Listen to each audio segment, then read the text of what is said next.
Η σφαγή των Καλαβρίτων αναφέρεται στην εξολόθρευση του ανδρικού πληθυσμού της πόλης, αλλά και στην καταστροφή της πόλης. Είπαμε ότι την πυρπόλησαν και αυτό έγινε από στρατιώτες της γερμανικής 117ης ημεραρχίας καταδρομών κατά τη διάρκεια του Δευτέρου Παγκοσμίου Πολέμου. Η σφαγή των Καλαβρίτων είναι η πιο βαριά περίπτωση πολεμικού εγκλήματος στην Ελλάδα. Η διαταγή της μαζικής δολοφονίας στο πλαίσιο της επιχείρησης Καλάβρητα ξεκίνησε από την παράκτια περιοχή της Αχαΐας στη Βόρεια Πελοπόννησο, όταν τα στρατεύματα της Βέρμαχτ στην πορεία τους έκαψαν χωριά και δολοφόνησαν τους πολίτες στο δρόμο τους. Η επιχείρηση Καλάβρητα είπαμε ότι ήταν μια επιχείρηση με μαζικά αντίπεινα επί του αμάχου πληθυσμού της περιοχής μετά το θάνατο Γερμανών στρατιωτών σε μάχες με τους αντάρτες και ιδιαίτερα μετά την εκτέλεση 77 Γερμανών εχμαλώτων που είχαν συλλάβει οι αντάρτες λίγες μέρες νωρίτερα. Η σφαγή των αμάχων διαπράχθηκε από την 117η ημεραρχία καταδρομών, οι οποίοι αποτελούνταν από Αυστριακούς και Γερμανούς από την Αλσατία, την Λοθαριγκία, Ρουμανία, Σουδητία, που είναι περιοχή της Τσεχοσλοβακίας, και από την περιοχή Βαρτεγκάου. Πιο πριν, η ημεραρχία αυτή, με διαφορετική σύνθεση και ηγεσία, είχε συμμετάσχει σε επιχειρήσεις εναντίον ανταρτών και μαζικές εκτελέσεις χιλιάδων αμάχων ως αντίπεινα στη Σερβία. Οι Γερμανοί στο δρόμο για τα Καλάβρητα εκτέλεσαν 143 άνδρες στα χωριά Ρογή, Κερπινή, Άνω και Κάτω Ζακλωρού, καθώς και στη Μονή Μεγάλου Σπηλαίου, όπως είπαμε.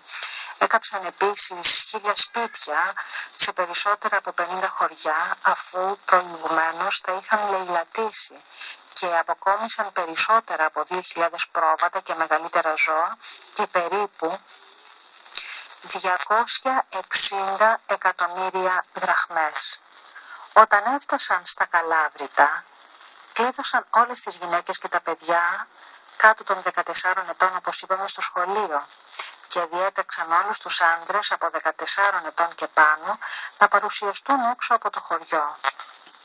Εκεί εκτελέστηκαν όλοι οι άνδρες από 14 ετών και πάνω με συνεχείς ρηπές πολυβόλων. Σκοτώθηκαν περίπου 500 σύμφωνα με νεότερες εκτιμήσεις.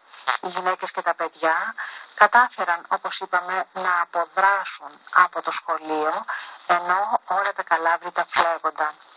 Την επόμενη ημέρα, τα στρατεύματα τα γερμανικά πυρπόλησαν το μοναστήρι της Αγίας Λαύρας, που συνδέεται στενά με την Επανάσταση του 1821, και το μοναστήρι καταστράφηκε για δεύτερη φορά. Σήμερα, στη θέση του εγκλήματος αυτού, διατηρείται ένα μνημείο ως ανάμνηση των πεσόντων και του φρικτού αυτού εγκλήματος, και κάθε χρόνο γίνεται αναμνηστική εκδήλωση εκεί.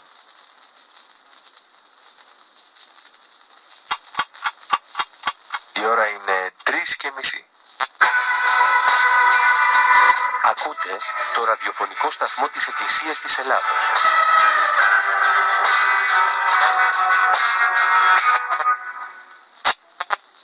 Είμαστε μαζί σας, αγαπητοί ακροατές, μέχρι τις 4 θα είμαστε. Μιλάμε για το ολοκαύτωμα των Καλαβρίτων και δίνουμε κάποια από τα στοιχεία που έχουμε συλλέξει, και αφού είπαμε για το μνημείο που υπάρχει στα Καλάβρητα, νομίζω ότι αξίζει τον κόπο να πούμε ότι η Ομοσπονδιακή Δημοκρατία της Γερμανίας έχει δημόσια αναγνωρίσει αυτή την αγριότητα που έγινε στα Καλάβρητα.